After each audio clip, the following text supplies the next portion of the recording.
is for those who can't be here. We don't publicize it broadly. And let's go ahead and get us started. I'm going to share my screen. And thanks, as always, to Mary Lou McCloskey for helping with the PowerPoint. And thanks to Lynn Beach for taking notes. And I want to say something. I want to start, of course, with this photograph. And then I want to go to this photograph also.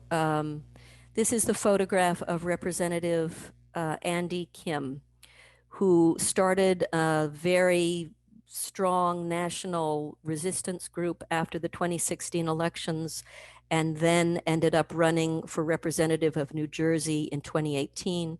He won again in 2020.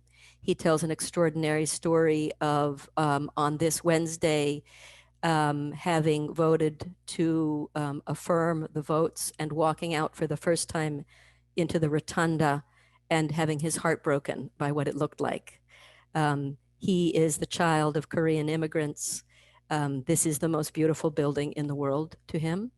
And what he did was he started getting trash bags and started cleaning it up. And this is the photograph of him cleaning up the rotunda. And I say that because it feels like in many ways that's what we're doing also.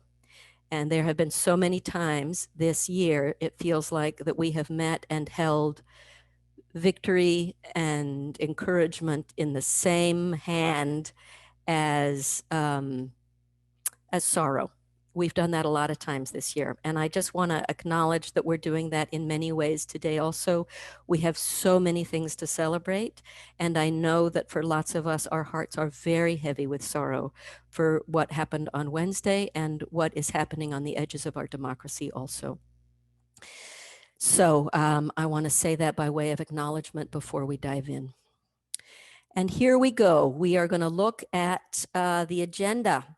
We're going to start with a little bit of focusing on the specifics of election results. Pat Byrd and Janet Grant are going to walk us through that. We are, as we've mentioned, going to have a message for our wonderful partners at the DeKalb Dems. We're going to talk a little bit by way of acknowledging some of the extraordinary troubler election work that has taken place. We are going to have Representative Carolyn Bourdeaux and her Chief of Staff join us at around 4:30. We're going to have a little while to talk just a little bit about necessary trouble in 2021. And then we're going to talk about the next meeting. And let me just check a little bit to see if anybody, and I want to say again, if anybody is new to Necessary Trouble, feel free to put your name and your email address in the chat. Feel free to add to the chat whenever you like. We will keep an eye on it. Pat Byrd, will you please unmute yourself and take this over? Yeah, we were looking at the details of the results of the election and wanted to look at them again today and just remember that all of the work that it took to get us to this place where both Ossoff and Warnock were over the margins that would automatically have led to a recount. So incredible work to get that done. A lot of work, though, remains to protect those seats and that kind of lead. And then the sorrow we see with what's happening with Daniel Blackman and his closeness to winning. His results over and over again were so very close to those of Warnock and Ossoff. We know there's a possibility of some kind of a problem with some of the ballots that's being followed up now. So we'll keep an eye out for that. And then what we were looking at today is how many fewer Public Service Commission votes there were than voters in the Senate race. Some of that is people getting confused and just not voting on that. And then some of it could very well be whatever happened with those ballots that just did not include the Public Service Commission. So we did big things and we have big things yet to do. The election results, interesting information. 60% of eligible voters voted, which is higher than in the 2016 presidential election. Good news is 60%. The bad news is where does the rest of that 40% go, and how do we get them involved? The turnout was amazing. We all felt it in the numbers of people showing up to vote. It was 90% of the turnout for the general election. And that's when people kept telling us that Democrats don't show up for turnout for runoffs. More than 4.4 million people voted, twice the number who voted in the 2008 election. Black Americans made up 32% of the runoff voters, up from 29% in the general election, just months later, making it that jump. And more than 100,000 were new voters who didn't vote in the general election. So big progress being made here and goals to set for us in the future. Wonderful. Thank you so much. Janet Grant, will you take us through this last slide too? Yeah, thanks, Becky. So as Becky knows, and my friends from DeKalb Dems know, we've been on a contest here for DeKalb versus the other metro counties throughout the early voting period, and DeKalb had been leading. And DeKalb in the end really contributed significantly. But just to look at these numbers, DeKalb's turnout was 62.2%. Down a little bit from the general election where we were at about 68%. But look at that Warnock figure, even higher than what we went for Biden with 84%. And actually for John Ossoff, it was just a teeny little bit beyond or below that. And then you can see the turnout numbers and the Warnock numbers in the other counties. So you know, the critical thing about DeKalb was not just that we have, you know, significant numbers. We're the fourth largest metro county, but primarily because of the Democratic vote that we brought out in DeKalb. Just to give you a context here, DeKalb's population of registered voters is about 7.5% of registered voters for the state.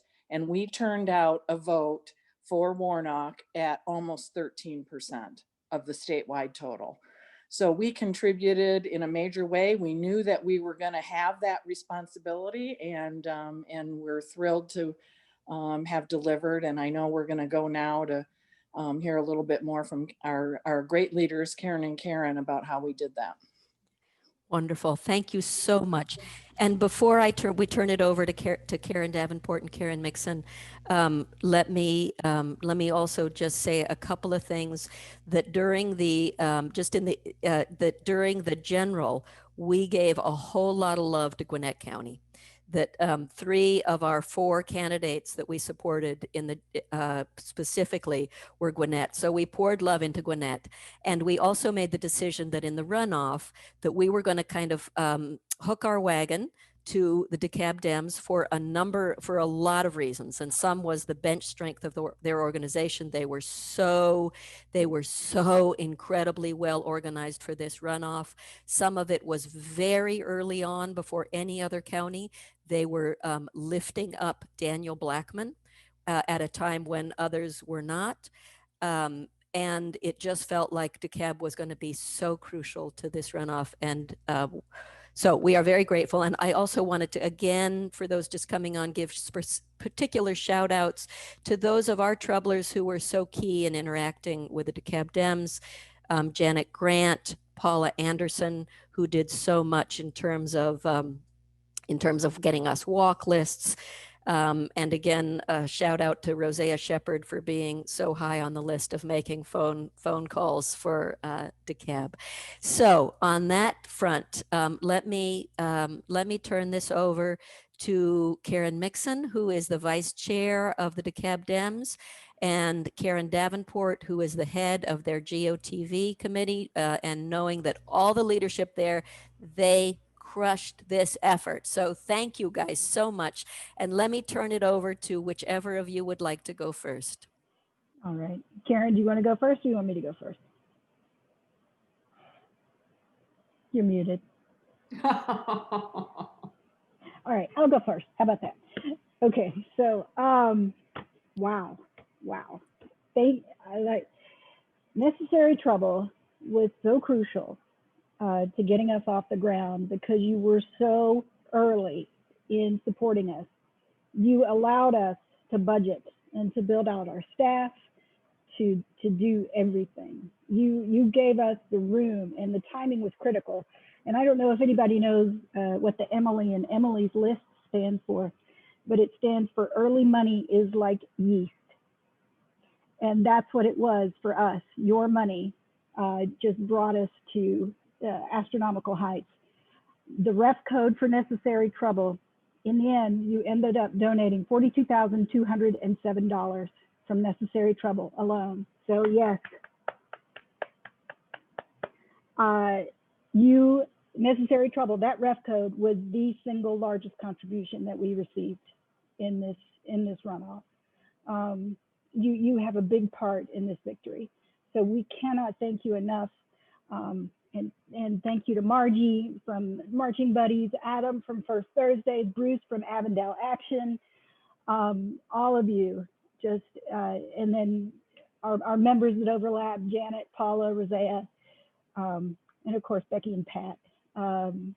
It's just phenomenal the support and what we were able to do. We made 98,077 calls from 618 separate callers. We put out 10,000 yard signs with Ossoff, Warnock, and Blackman on them, all over this. And we gave several thousand to different parts of the state too. We didn't just keep them in DeKalb. I know Daniel came by Claire's house several times to get yard signs. We dropped lit at 75,000 doors. We had 80 field organizers paid at $50 an hour. $15 an hour. We had over 130 precinct captains recruited now. With Ted Terry's help, we tried out the strategies of vote tripling and grab and drag, where we go to like a supermarket or somewhere near a polling place, and we'd say, hey, have you voted yet? No, come on. And we drag them to the polling place. And then one of the coolest things that has happened, I don't know if you know, but we had a post-seat holder election this past Thursday, and one of our super volunteer / field staffers is now a House district chair in the party.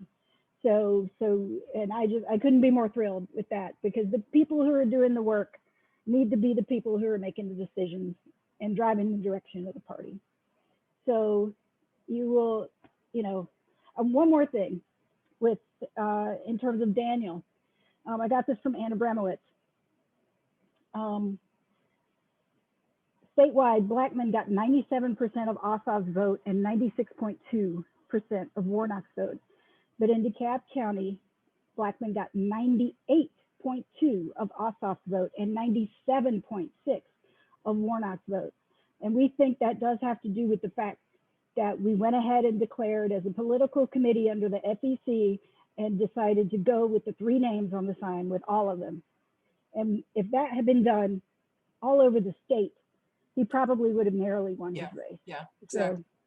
So I'm going to pass it off to Karen now. Yeah, just to add to that, in terms of the things that we put together for lit drops, I mean, it was really well designed, and it also included all 3 candidates. And I think it was a great piece that we dropped at the over 75,000 doors, because a lot of people did not know what the Public Service Commission did.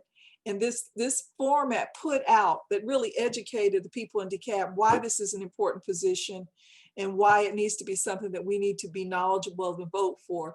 And even though it came up a little bit short, as Karen said, I think if that had been done statewide, his name would have had much broader recognition, and people would have understood how important this position is.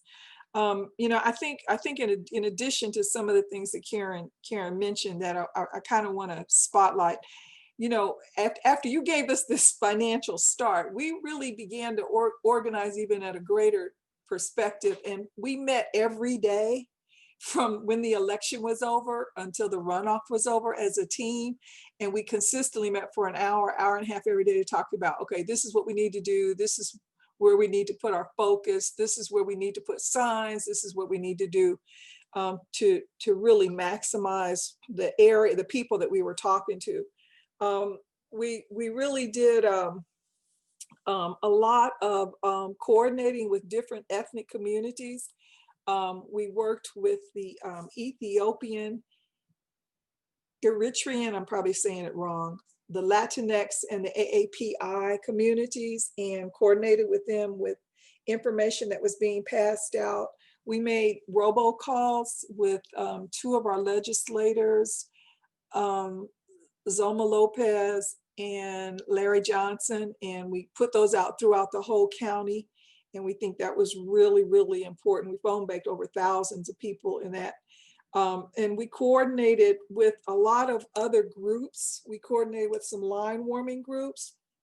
We coordinated with this thing called the Vote Float, which was very, very much fun. And it drove around to these different areas and played music and said, get out to vote.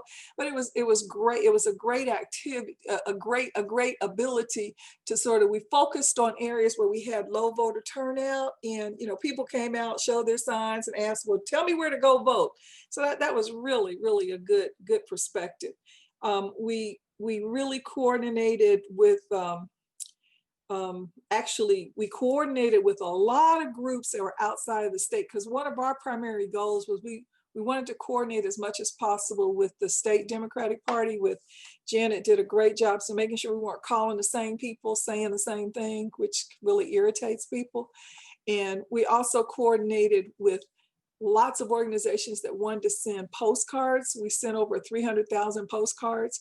And fortunately, a lot of the outside agencies, we were able to put some money into stamps, which was what you have to do when you send out postcards because of y'all's contribution. But we were able to solicit other groups outside the state and coordinate it so they mailed to people in Georgia. And we were also, we were able to put up some digital billboards, which we had someone gave us a great deal. And I think I was so impressed with, one day it said, remember to vote January 5th. And then we got closer to the day of voting and he just flicked a switch and said, remember to vote today. And all the digital billboards changed. And, you know, it was really good.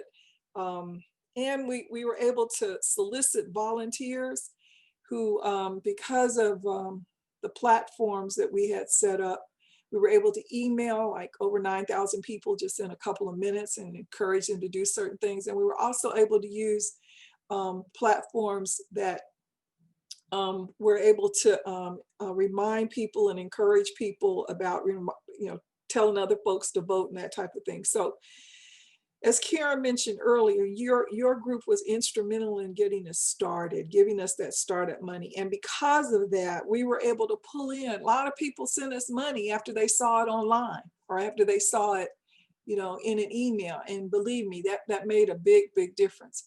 We have, as we started this process, believe it or not, 4 years ago, when we sat down and said, we really want to develop a precinct structure in DeKalb. Because we know that building relationships and talking to the people in your community and helping them understand three main things. Number one, it's why it's important to vote and how it impacts your everyday life. Number two, giving them information and knowledge about the voting process and how the laws impact their lives. Number three, telling them where to vote, because sometimes with our just telling them where to vote, sometimes in this process, it seems like we have a tendency to make it harder for people to vote by not really making it clear where to vote, what hours to vote, what days. So we really worked hard at helping people know where to vote, when to vote, and then just giving them as much information as we could about the candidates, what they stood for, and why voting for them would impact their lives. So thank you so much. We just really appreciate your support. And as we move on to the next task, we're really counting on you to, you know, continue to work on us to help accomplish those goals. Let people know what's going on. Let them know what they can do to volunteer and make a difference, and help them understand how who they vote for and what they stand for can make our life. As I said to someone at this big sign giveaway we had, you know, we either elect people that help us or hurt us. And our goal is to get more people in there that are willing to help us. Thank you. Thank you so much. Thank you so much, Karen Davenport and Karen Mixon, and all of the leadership of DeKalb Dems. Can we just do something? Can we just, for a moment, can everybody just take can everybody unmute themselves and give a huge shout out to all the DeKalb Dems for helping us save democracy? Yay, yay, yay, yay. Thank you. One of the best decisions we made in this process was deciding to have a fundraiser for the DeKalb Dems. We couldn't do both, so a fundraiser for the DeKalb Dems instead of a specific for a campaign. Because our money was not going to go as far in a campaign, and with the DeKalb Dems, it went a really long distance. So thank you so much. We are so grateful. And I'm going to ask everybody to mute themselves again. Sorry about that. But that would be very helpful. If you would, that would be great. Thank you so much. And I want to take a moment also and just acknowledge some new folks that have joined on who are new to Necessary Trouble.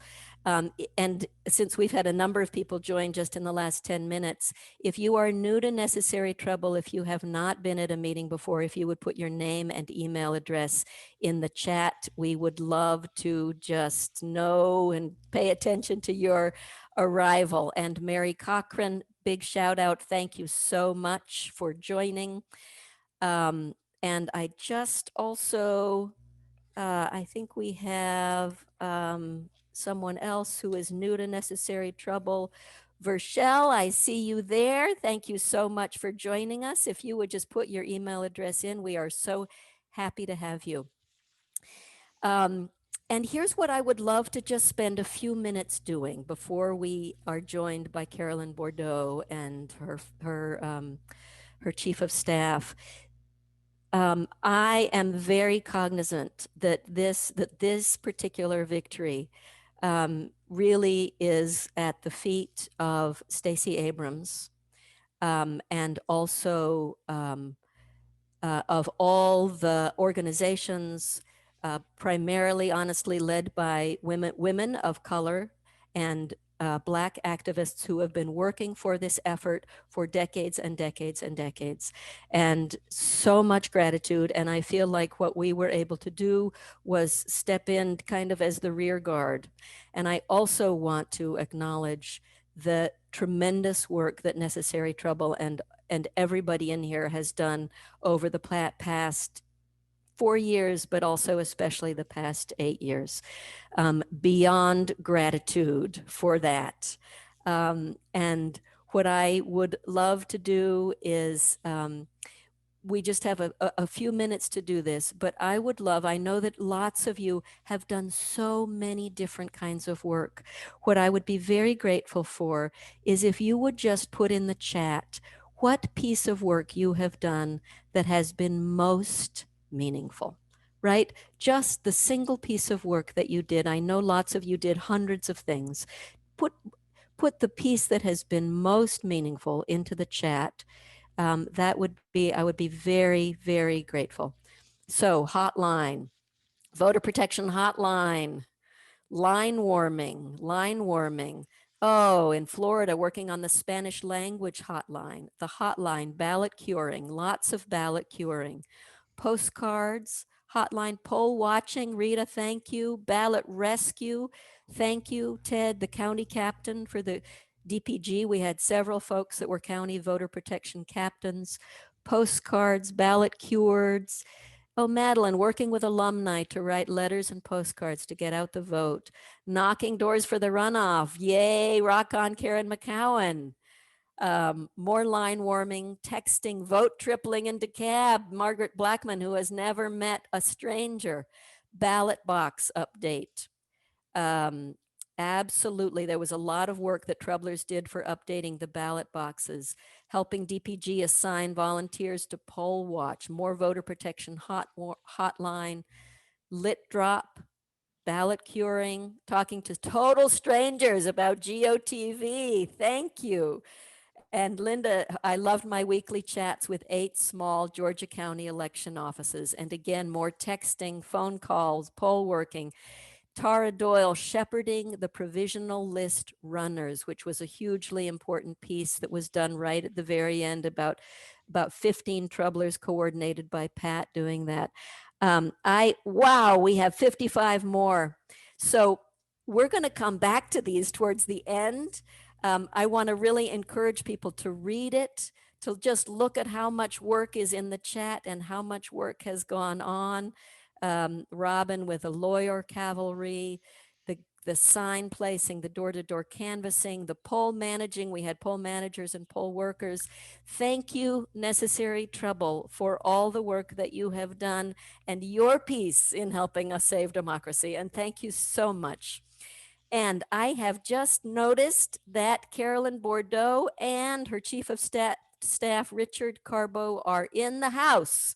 So what I would very much like to do is I would like to, Carolyn, if you would say something so we can get you on speaker view here. Okay. Can you hear me? Oh, yes. So here's what I would like to do before we do anything else. I would like us once again, we have not seen Carolyn since she won her race. And what I would love for us to do is again, of all of us to take ourselves off mute and give Carolyn, give Representative Carolyn Bourdeaux.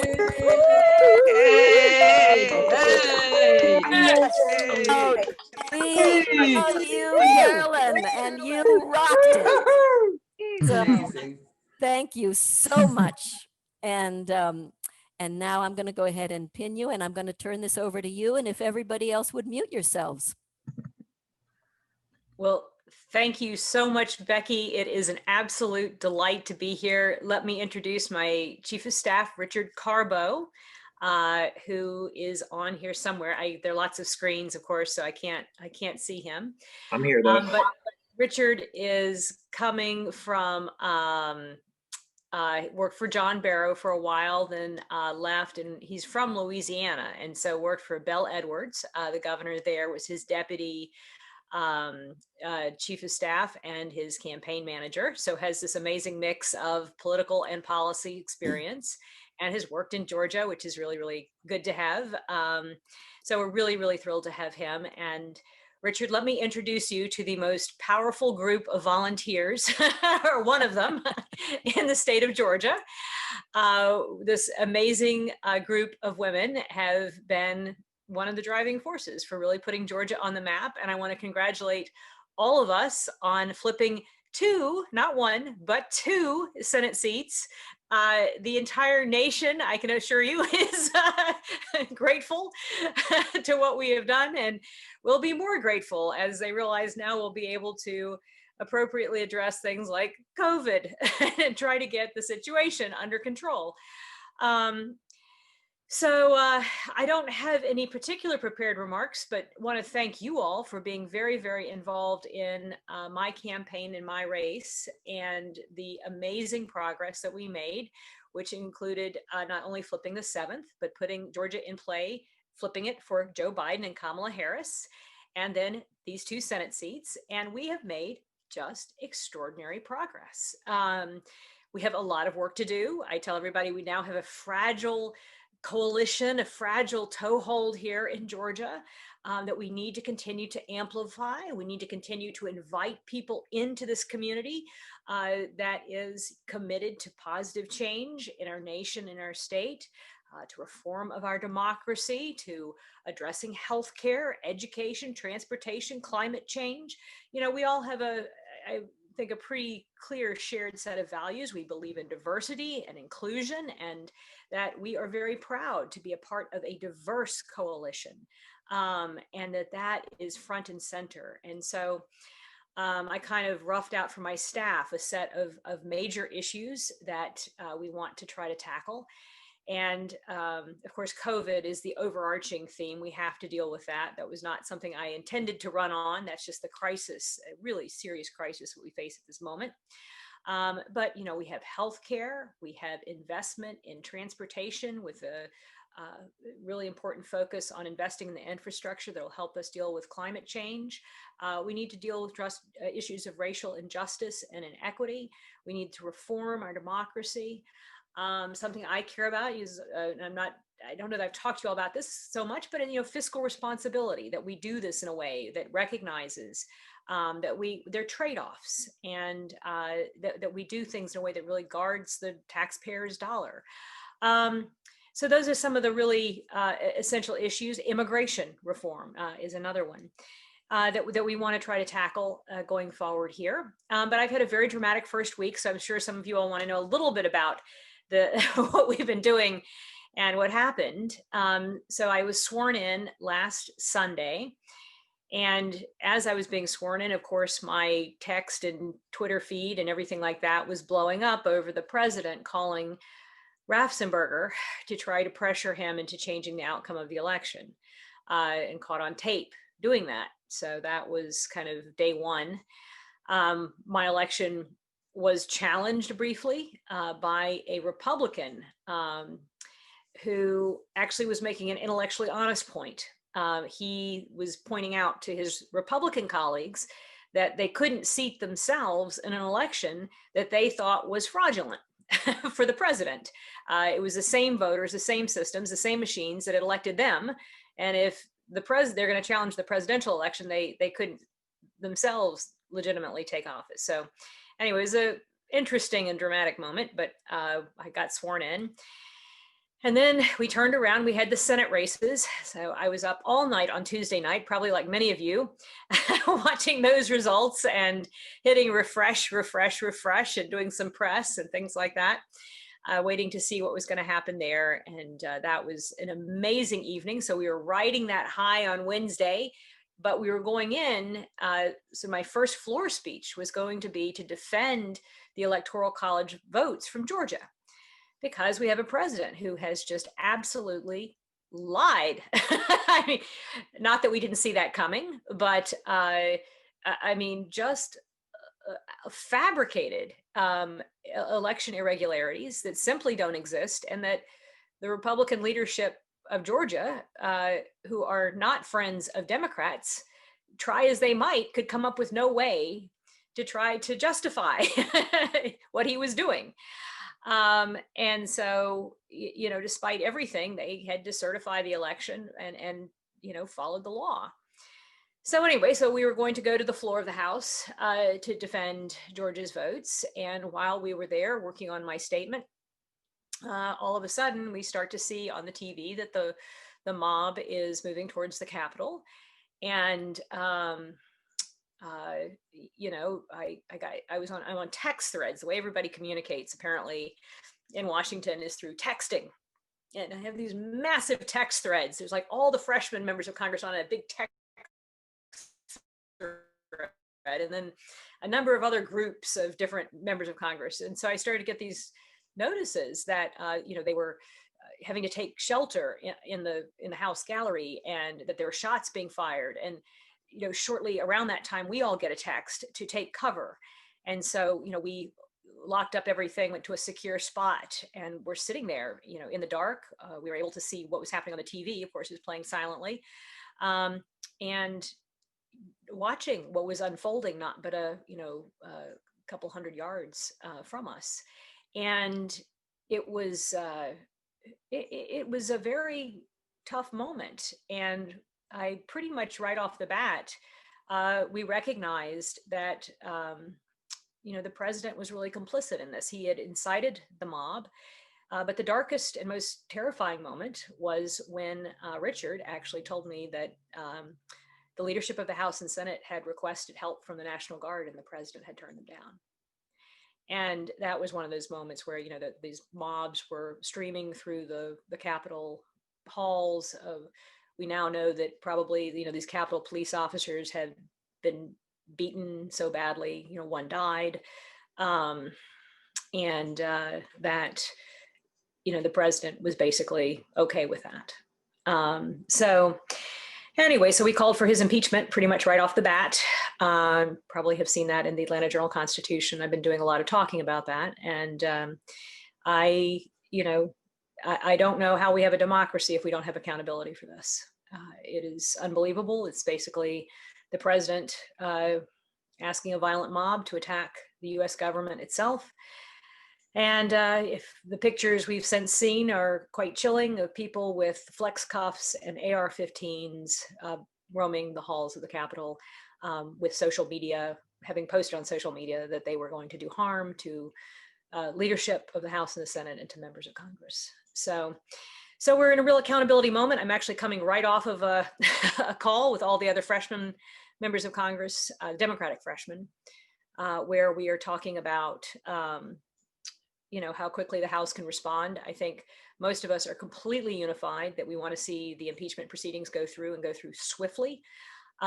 There's a lot of frustration that the Senate somehow doesn't seem to think that this is a problem, but I have pointed out on the news that noose, I don't know if you saw the picture of the gallows and the noose out on the mall. And if you followed Lynn Wood, the attorney here in Georgia, what he was texting, he suggested that Trump be taken out and hanged. And so that noose was essentially for Pence. And I have pointed out that the senators need to think long and hard that, they are not somehow exempt from the danger and from what this mob means. So anyway, so I'm hoping that things will move along there. We'll see what happens. Other than that, we have a crisis with COVID. And so we're getting ready to launch a task force first thing next week. I don't know if you're following what's going on in the hospitals, but I've been seeing on social media in the district that people are lying in the halls now in the hospitals, certainly in Gwinnett and probably all over the metro area, that we are full. And it is getting worse and worse every day. So we need to start getting our act together on that, protecting our community until we can roll out the vaccine, and then making sure we roll out the vaccine as fast as possible. So on that, I'll wrap up. We have it's a really grave moment for our country. And if you all have any questions for me, please feel free to share them, and I'm happy to take any questions. Carolyn, there are definitely some questions. And let me say before we move to questions that we are so grateful that you are okay. And that is the biggest, number one, most important thing. We are so sorry this was what you had to do in your first week of office. We are so grateful that you're safe. We're so grateful that your staff is safe. We love you. We are behind you 100%. And we want you above all else to be safe. So thank you for your service. And so there's a set of questions that are about the unrest between now and Inauguration Day, and questions about what are the prospects of related to accountability. What are the pathways that you see? If you could address those, that would be great. So the security. One of the things, we all knew what was coming, and it was so serious that my sister came to the inauguration with me, decided to stay through that Wednesday because she was so worried about the security, and had packed me a lunch and a dinner with the assumption that I would be kind of bottled up in the House office buildings in the Capitol by these crowds.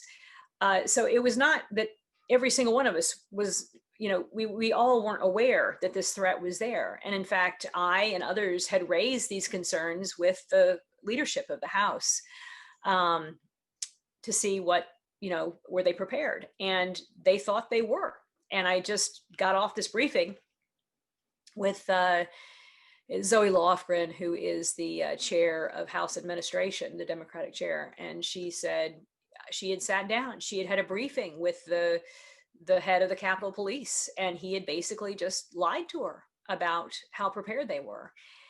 And anybody, just a casual observer looking at what happened, can see that our police officers were out there, in their sweaters and button-down shirts facing an armed mob. And so the Capitol Police were, so, the rank and file, who many of whom were very courageous. There's obviously some very serious questions about a few of them who seem to be collaborating with the rioters.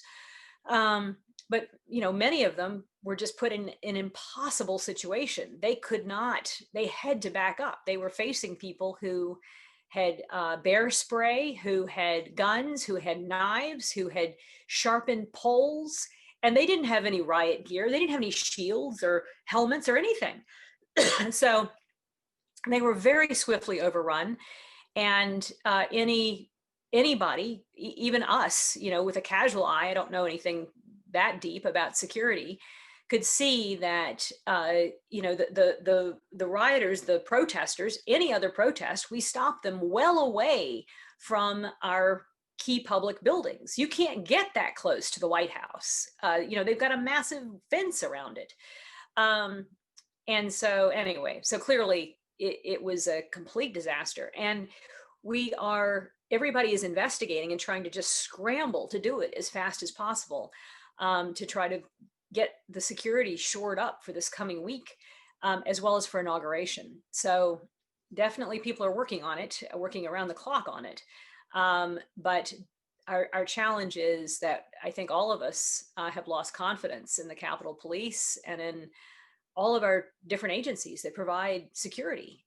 They all seem to be somewhat compromised. So right now what's happening, though, is they are putting a huge fence up all around the Capitol grounds, and it's supposed to be not scalable, which I doubt, but and they're deploying a significant National Guard presence to try to protect the Capitol grounds. So there are some things happening. That's the security situation. But beyond that, there are numerous investigations, and we signed on to a letter to ask the Government Accountability Office to investigate what happened. But there are many, many investigations that have been launched and are going on as we speak. That's security. What was the next one? The other one was pathways forward in terms of accountability. What do you see as the likeliest pathway? Right. Well, lots of Republicans now are calling for the president to resign. I doubt he'll do that, but maybe he would. There's the 25th Amendment, which would require Vice President Pence to intervene and solicit the cabinet members to vote to remove the president. Pence can also, there's also legislation in theory that could be passed that would create a council, a committee that could, the vice president could ask that committee to determine if the president is unfit to serve. But creating that committee would require a law to pass. So it'd have to go through the House, the Senate, and then be signed by the president. So I don't know if that's going to work. Pence seems disinclined to do anything right now, even though he is directly a threat to the president and is being treated as such. So we'll see. Pelosi gave him an ultimatum of today to make a decision about whether he'd invoke the 25th Amendment. And, I'm looking at my phone and I don't see anything there right now. I'm sure you all will know about the same time I do. So I'd be surprised if he does that. I have signed on to legislation for articles of impeachment.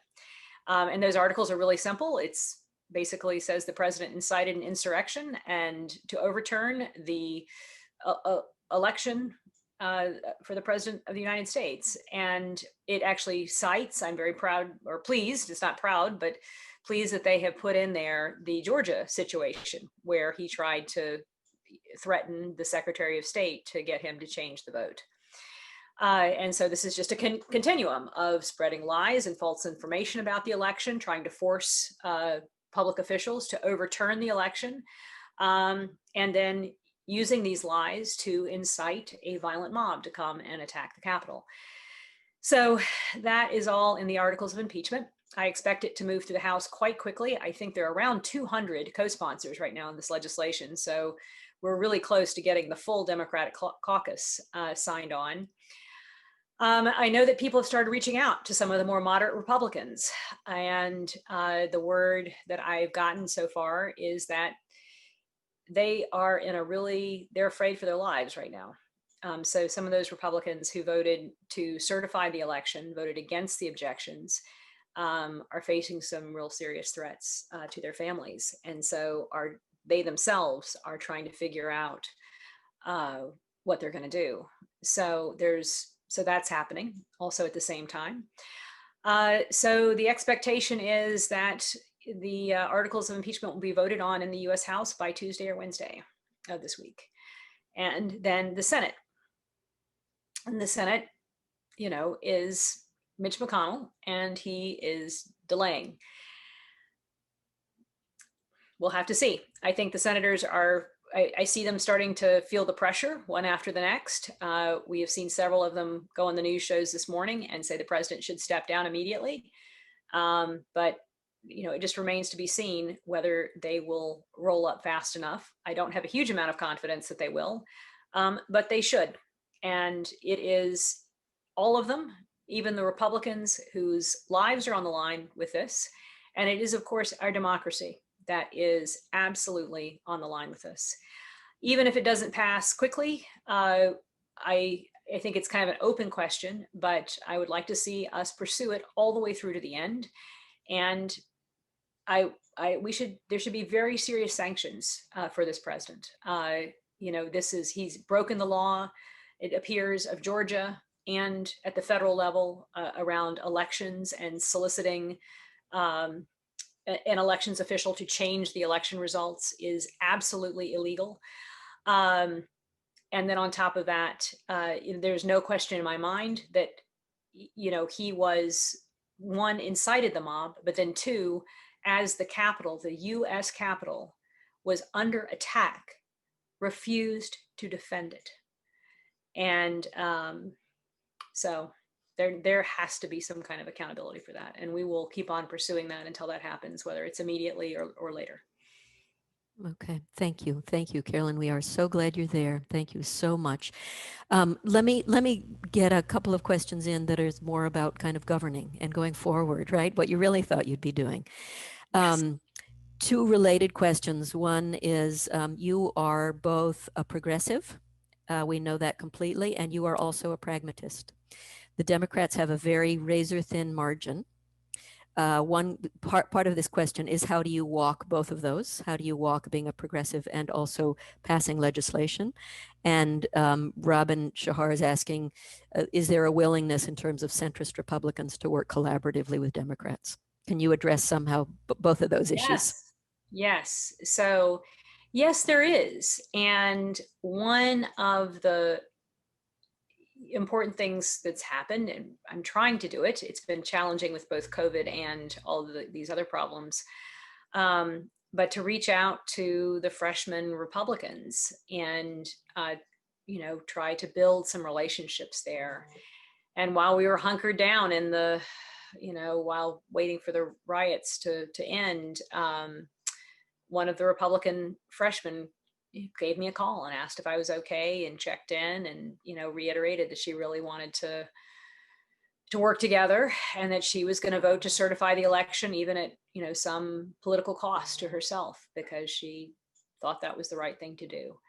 So there's a real core of reasoned and reasonable Republicans that are there. And even some of the more extremists, there are places you can find, ways you can find some common ground. And one of the caucuses that has been created is something called the Problem Solvers Caucus. And it's one that I hope to join. And it's a bipartisan one. For every Democrat, there's a Republican on there. And the point of it is to look for ways to find common ground, to find common solutions. And they were very much part of the COVID relief package that finally got through. They helped broker that agreement. So I think there's potential.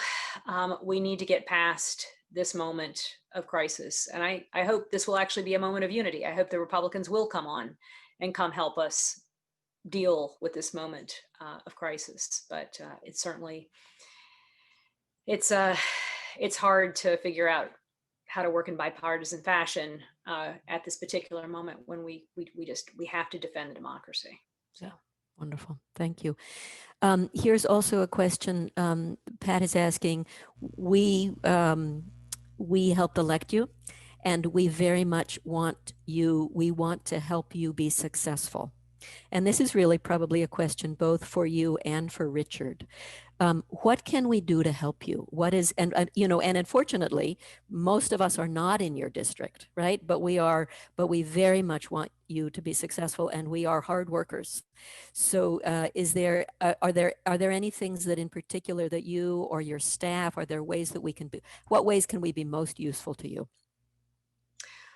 Well, we will certainly think on that. And I already have a note that I've been carrying with me for a while to check in with you, Becky, about some of these. I think of them as my bucket of democratic reform projects.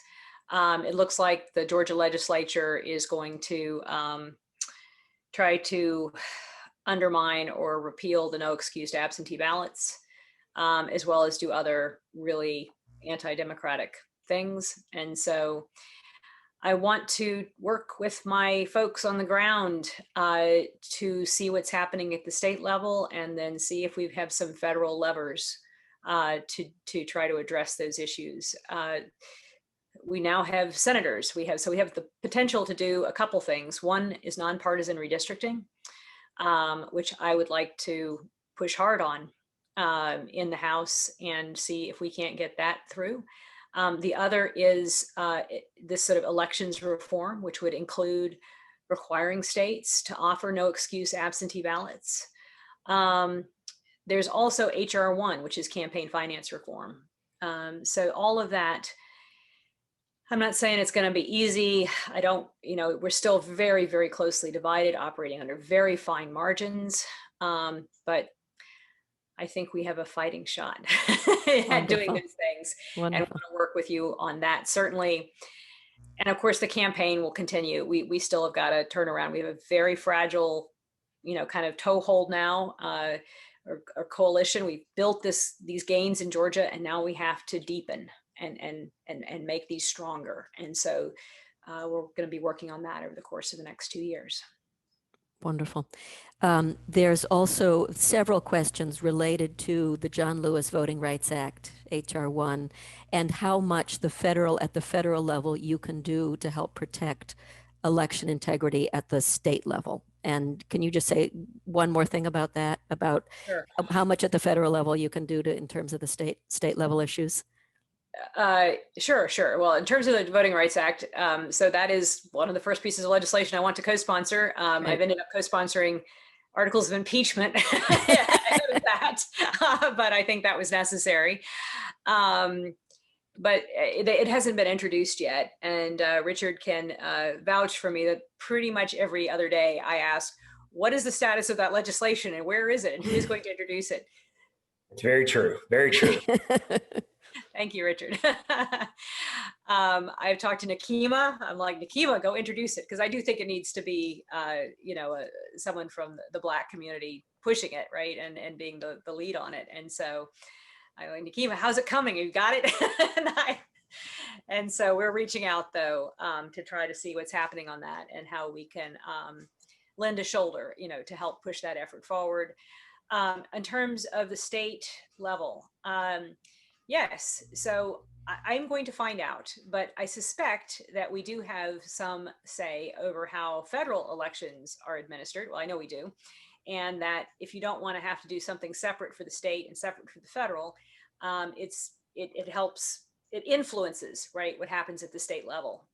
So I will look for ways that we are able to bring those pieces together. So if we say you have to offer no excuse absentee ballots for the federal level, most likely they're going to want to offer it for the state level as well. They're going to want a single ballot.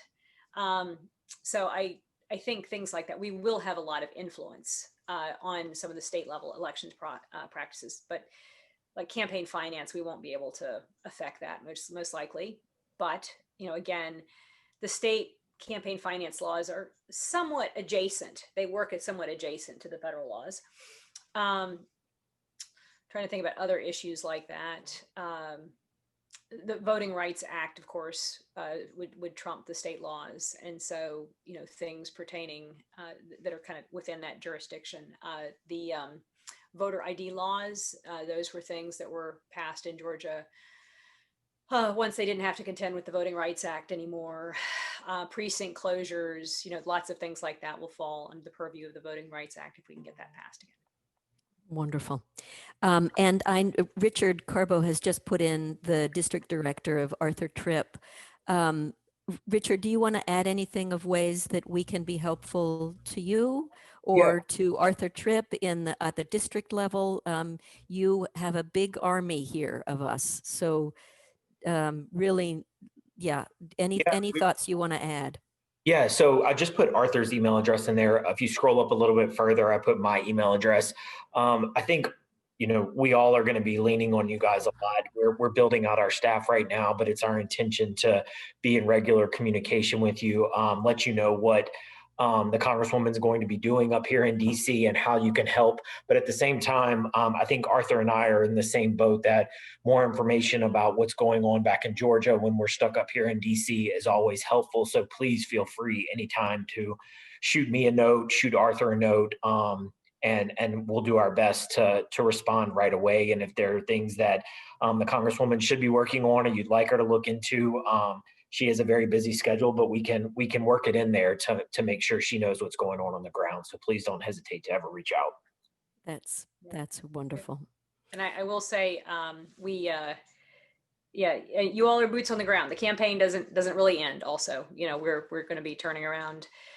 I think next week I once again start back fundraising. So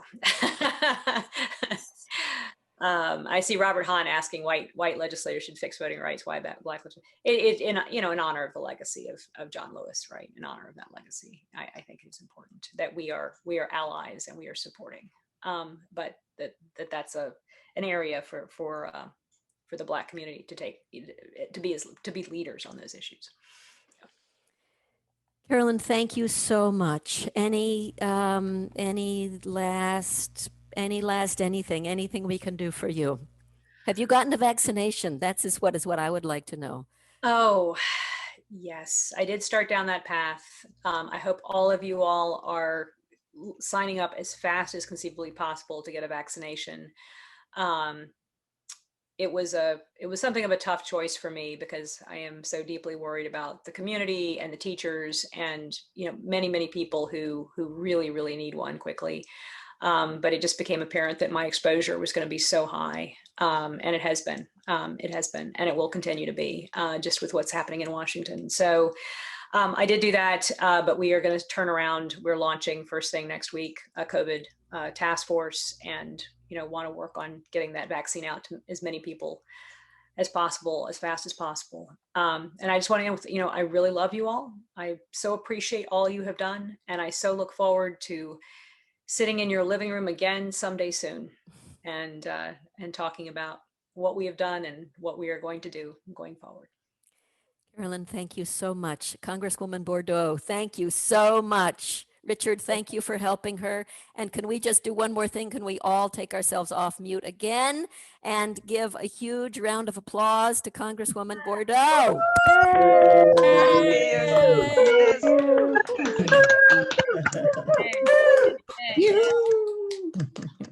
Thank you. Thank you so Thank much. you. Okie dokie. All right. Well, that was a lot. Let me start to transition a little bit. Let me also say again, once again, I'm going to keep saying it because we're having a lot of new folks come in. If you're new to Necessary Trouble, welcome, welcome. Please put your name and email address in the chat so we can give you a shout out. We are going to just start a little bit to transition And no matter how we do this, it feels abrupt. But I want to start to transition to 2021, to our work going forward. Let me just say what we're going to. So let me start by setting the context a little bit. Our context, we started 4 years ago, and our context 4 years ago was, I think it is very fair to say that every single one of us knew that the seeds of the violence that we have seen this week were present from the very beginning. What happened this week was inevitable. And I think all of us knew that, all of us felt that, and all of us were terrified by that. And so when we as a group, lots of folks here have been working on this for a long time. But when we began this as a group, we came together because it felt like our democracy was about to go off a cliff. And it felt like our stepping forward was trying to put our bodies in front of the bus that was going over the cliff. It was a moment when it felt like our democracy was about to catch on fire. And it has, and it did. And I think collectively we have worked our hearts out. And the good news is that that particular fire we have been successful with, right? That particular fire we have been successful with. And so the context that we find ourselves in right now is different. Despite what happened on Wednesday, the power of those forces is diminishing and our context is different. We are sitting in a state right now where Georgia, given its Confederate past, Georgia voted for Joe Biden. Georgia elected 2 Democratic senators. Georgia was the only state, we had the only congressional seat in the country that was flipped from red to blue. Carolyn Bourdeaux's seat was the only congressional seat in the country that went red to blue. And we were the only state in the whole country that gained Democratic seats, that flipped seats in both the state House and the state Senate, right? We didn't flip the entire either chamber, but we're the only state in the country that at least made gains in both chambers. That's an astonishing feat. Every single one of those is an astonishing feat, and put together, it is a miracle, and it is a testament to tremendous, tremendous work. Here's what it feels like at this point where we find ourselves, is we find ourselves at a state that was part of a confederacy that is at a tipping point. It has made Georgia, even if we hadn't won the Senate, right? Even if we hadn't won the Senate, we would have made an astonishing shift in Georgia away from its Confederate past and towards a new South, towards a South where racial justice is valued, towards a South that is inclusive, towards a South that is diverse, towards a South that is welcoming of difference. That is an amazing thing. And that is the context where we find ourselves now. And so I think that at this point where we find ourselves is we find ourselves part of the movement to continue to make that shift, to continue to transform the underbelly, right? The underbelly of American democracy. Because as we go, so goes the nation. The nation can't move forward without us doing this. And Georgia is the state in the South that is doing it right now. And so to me, the particular fire is out, but this extraordinary point in history where we find ourselves is sobering, is awe-inspiring, and is deeply motivating. And so we are at a different place than we were 4 years ago. The big piece of work is done, and a whole bunch of work is still yet to be done. I don't think that, and and let me also say that Necessary Trouble also as a group over the last 4 years, in those even years where there are your big statewide elections where we have the state house up, the senators up, the governor up, we always, our energy always goes into the electoral work to make change through electing strong, good allies and advocates. In the odd years, right, 2019, 2021, there is a little bit more opportunity to look at some of the other areas where we can affect really big positive change. And we've done that, right? We've done that. So this year, we are not going to expect ourselves today on this Sunday to make firm, complete, consolidated plans about what Necessary Trouble is going to do in 2021. We're all still a little reeling. We're all still a little exhausted, but we're going to start thinking about it and talking about it. And what I would love for us to do is I want to call upon a handful of people just to share in a minute or so where they are drawn to work this year and why they think that area of work is particularly important in making these changes that we're talking about, right? And I'm gonna go first because I just saw Karen Mixon put my answer in the chat. So what I am drawn to, one of the things I'm drawn to this year is this is the year for municipal elections, right? Odd years we have municipal elections, and my heart, municipals make my heart beat fast because that's where you build the bench. Right? That from the bottom up, you build the Democratic candidate bench and you also build Democratic support. So one of my areas of pull is municipal elections. And so we'll be hearing more about municipal elections. I would like to ask Martha Laird. Martha, would you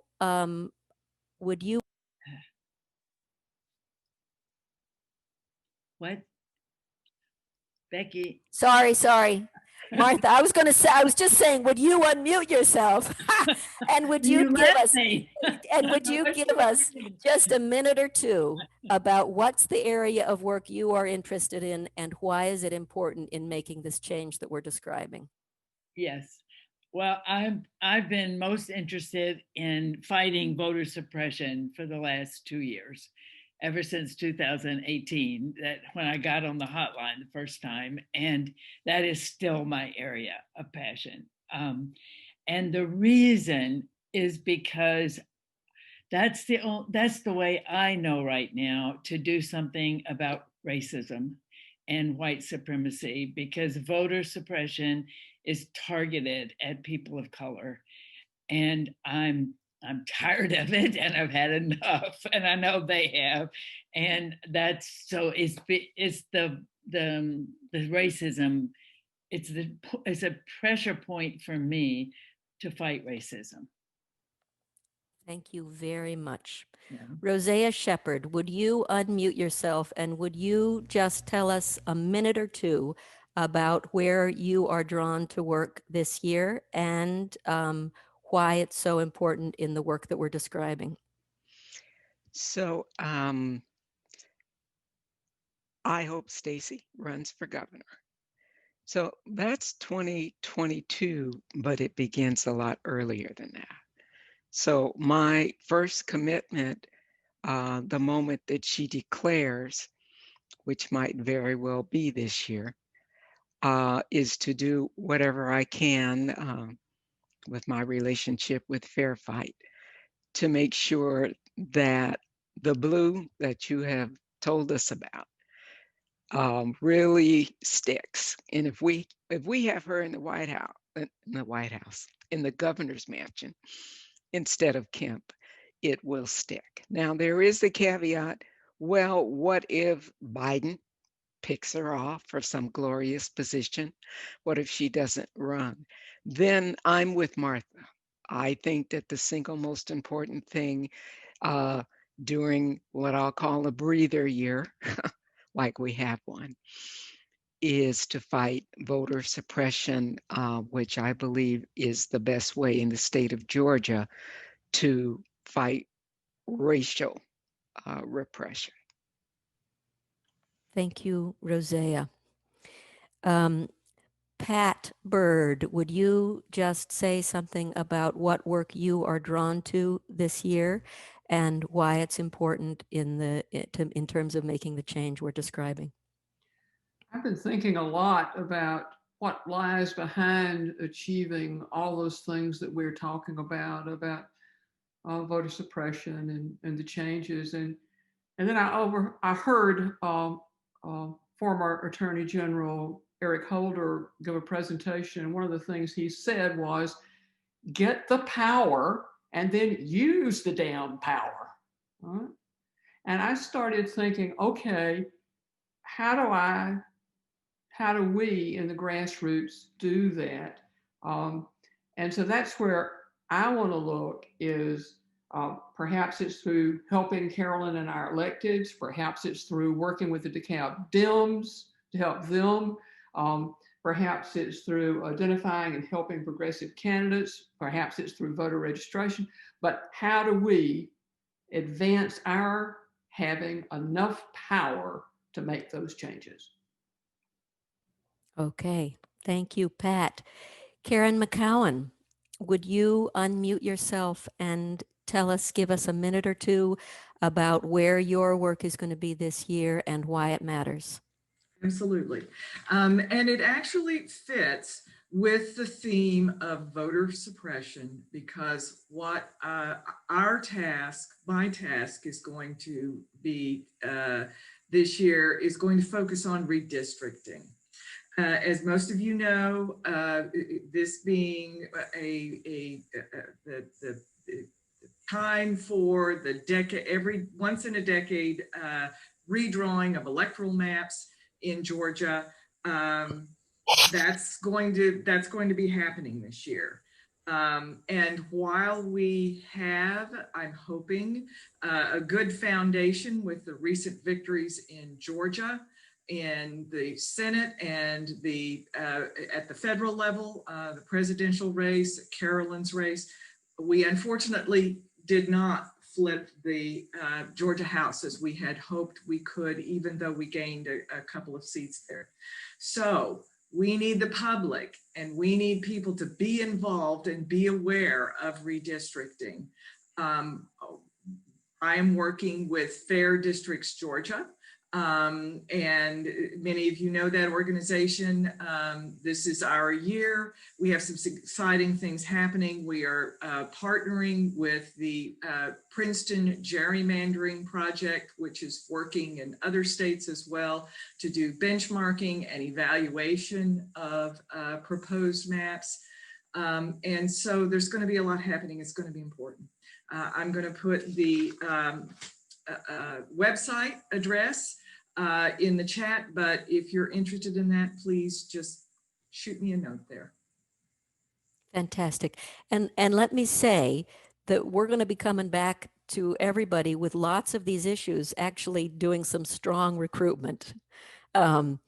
This today is kind of to put these all out there and to get a little feedback and for everybody to begin to think about this. We are doing what Karen McCowan refers to as teeing this up. Robin Shahar, would you unmute yourself and talk to us a little bit about what you are going to be working on this year and why it matters in terms of the change we're describing? Yep. Hi, thank you. And I'm building on Pat's notion of get the power, use the power.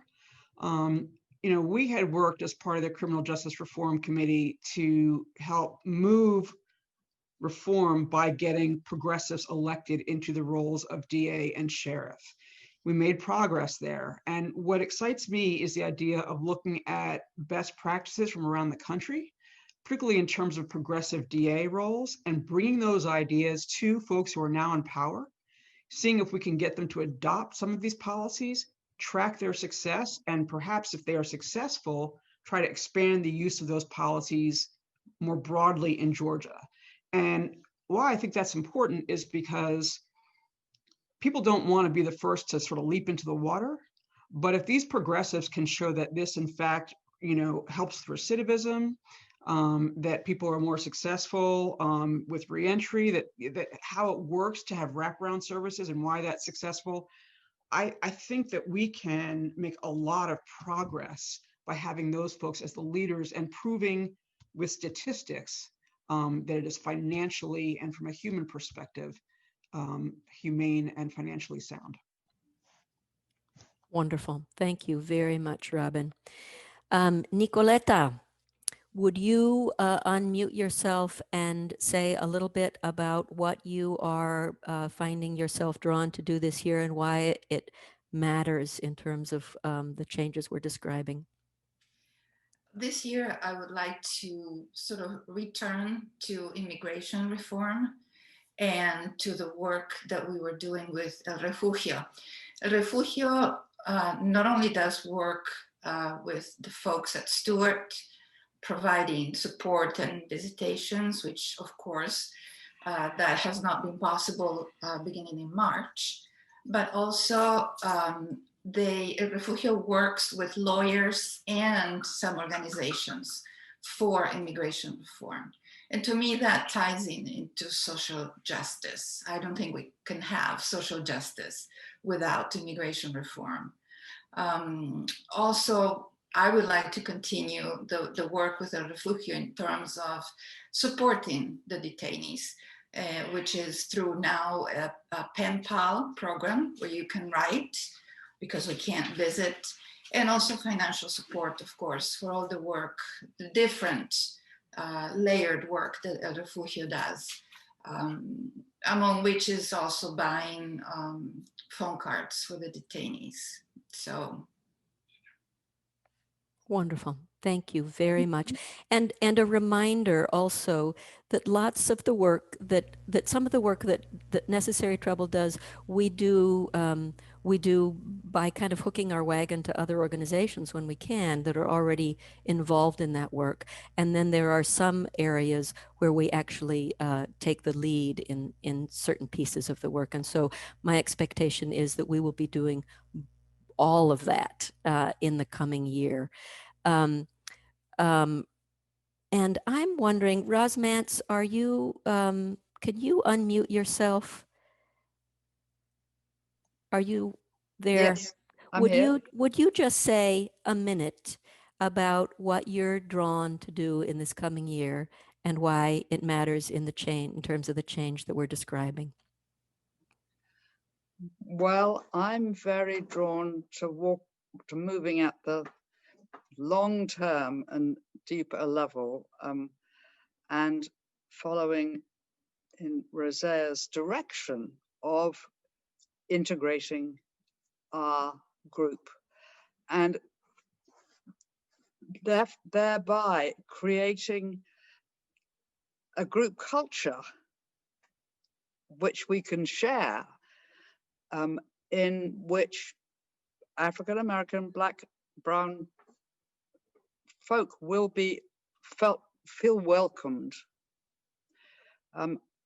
I'm just learning so very much about how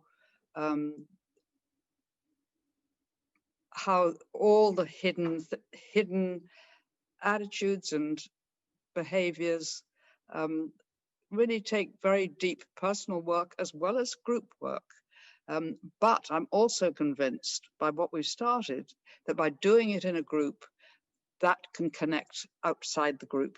It can expand, the work we can expand, of really shifting our own attitudes and shifting our own inner blocks to be able to open up. So that's what's important to me. You know, anyone can join this. It doesn't have to be an exclusive group, but by continuing our education about racism and white supremacy on an individual basis, and then talking about it in a group, that is the most important thing to start doing, so that one's doing it personally, but then sharing it with others. So that's what I'm for. Lovely. Lovely. Thank you. Thank you, Rose. So all of this, we are going to be coming back to all of this, right? Here's what I would love to do is that if you are finding yourself drawn to something, if you would just so we have a feel, we had been planning to do some breakouts. We don't have time to do that, but just for a kind of a feel for this, if you already have a sense of where you're drawn in terms of work, would you just put it there? So Danielle Moore, anti-racism work, just put it in the chat. Tara, El Refugio, immigration reform. Pat Reiner is interested in healthcare related issues. Any area of work that you already find yourself drawn to. Gail Whatley, redistricting. There are several folks that are interested in supporting the redistricting work. Voting rights, fighting voter suppression, racial justice, redistricting. Martha Reese, affordable housing, redistricting, protecting the vote, voter suppression, immigration reform, economic development, redistricting, fighting voters, immigration issues, early childhood education, anti-racism work, Fair Districts, Georgia, El Refugio, lots, okay, continuing precinct development work, absolutely, criminal justice, anti-racism, police reform, fantastic, fantastic. We are going to action and activity in Gwinnett towards anti-racism, excellent, fantastic. Detainees, immigration issues, legal reform to support voter equity, excellent. Wonderful, wonderful, wonderful. I feel like I am seeing the coming year in the chat. And what it looks like is it looks like very exciting. It looks like a lot of work and it looks very exciting. Very nice. Thank you. Thank you very, very, very, very much. Precinct information work. Fantastic. We're going to be, the next meeting in February, we're going to be coming back to all of this and talking in much greater detail and starting to consolidate around where are there pieces of work where there is A, leadership in the group, or B, where we can attach ourselves to other groups, and C, a critical mass to move it forward, and how we can support this work in all ways, because this is exactly all these things that are coming in the chat. This is how we keep moving the ship, right? This is how we keep tilting Georgia away from its Confederate past and towards the new South, and where we lead the country and what this transformation can look like. Keep putting it in there, keep putting it in there, keep putting it in there. We're going to come back to you. Here's what I would love to do. We have done this a couple of times before. We would love to end with a song from our very own wonderful Michelle Truxillo. This particular song goes out to Rosea Shepherd. Since it is her favorite song, and since she made so damn many phone calls for the DeKalb Dems, and she has been such an extraordinary leader in our group. Michelle Truxillo, will you unmute yourself? Okay. Ready? Yes, I'm looking for you. Hold on, not ready yet. I want to get you on the spotlighted here. Would you just say something before you start singing? Yes. Keep saying more. What I'll say is if people would like to sing along, by all means, please help yourselves, but probably keep yourselves muted or it'll sound strange. Beautiful. You're there. Okay, that's it? Yep. All right, here we go. Rosea, for you.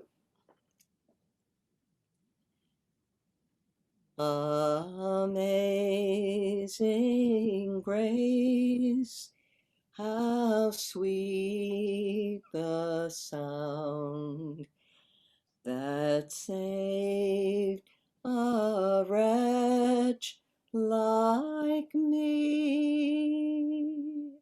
I once was lost, but now I'm found. Was blind, but now I see. 'Twas grace that taught my heart to fear, and grace my fear relieved. How precious did that grace appear, the hour I first believed. Through many dangers, toils, and snares,